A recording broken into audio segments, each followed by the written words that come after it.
ये कहानी मॉनसून की है।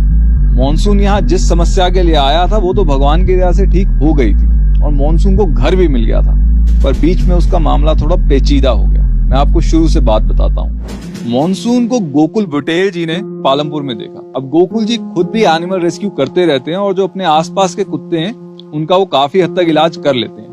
लेकिन जब उन्होंने मॉनसून को देखा तो उसकी हालत इतनी ज्यादा खराब थी और उसकी हड्डियां इतनी निकली हुई थी कि उनको लगा कि इसको ज्यादा मेडिकल अटेंशन की जरूरत है, तो वो उसको यहाँ ले आए। यहाँ आने के बाद हमने देखा कि इसको मेंज है, तो हमने उसको मेडिकेटेड बाथ देना शुरू कर दिया। अब मेंज के कारण कई बारी सेकेंडरी इन्फेक्शंस भी हो जाते हैं, तो साथ ही साथ हम उसको एप्पल साइडर विनेगर लगाते रहे जिससे इन्फेक्शन कम हो जाता है, और नारियल का तेल भी जिससे त्वचा को आराम मिलता है। धीरे धीरे उसकी हालत में सुधार आना शुरू हो गया, उसकी सेहत भी बेहतर हो गई और कई जगह उसके बाल भी वापस आना शुरू हो गए। अब एक तो ये आया भी मॉनसून के महीने में था और दूसरा इसकी त्वचा भी अब ऐसी दिखती थी जैसे बारिशों के महीने में आसमान दिखता है, तो हमने इसका नाम मॉनसून रखा।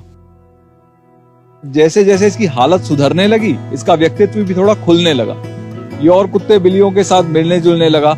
शाइनी के साथ इसने रोज वॉक पे भी जाना शुरू कर दिया और देखते ही देखते ना सिर्फ इसकी त्वचा पर व्यक्तित्व इतना बदल गया कि कई लोग तो अब इसको पहचान भी नहीं पाते थे। अब सब कुछ बिल्कुल ठीक चल रहा था, मॉनसून की हालत भी बिल्कुल सुधर गई थी और हमें उसके लिए शिकागो में घर भी मिल गया।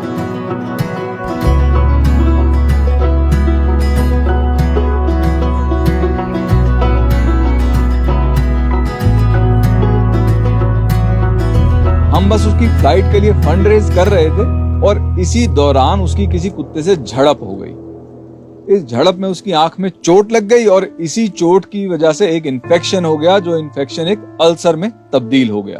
अब फिर से मॉनसून का एक अलग चीज के लिए इलाज चला। 1 महीने तक बेचारे मॉनसून को कोन पहनना पड़ा। अब होता क्या है, रेस्क्यूज में शेल्टर्स में जगह कम होती है और जानवर ज्यादा होते हैं, तो बहुत बार इनमें आपस में लड़ाई हो जाती है। अब लॉकडाउन के दौरान ही जब बड़ा परिवार एक छोटे से घर में कैद था तो आपने देखा होगा कि लड़ाई झगड़े बढ़ गए थे। अब ये तो एक परिवार के सदस्य हैं और हमारे यहाँ तो जानवर हर जगह से आते हैं। अब मॉनसून लगभग ठीक हो चुका है और कुछ ही हफ्तों में जिन्होंने इसको अडॉप्ट किया है उनके घर चला जाएगा।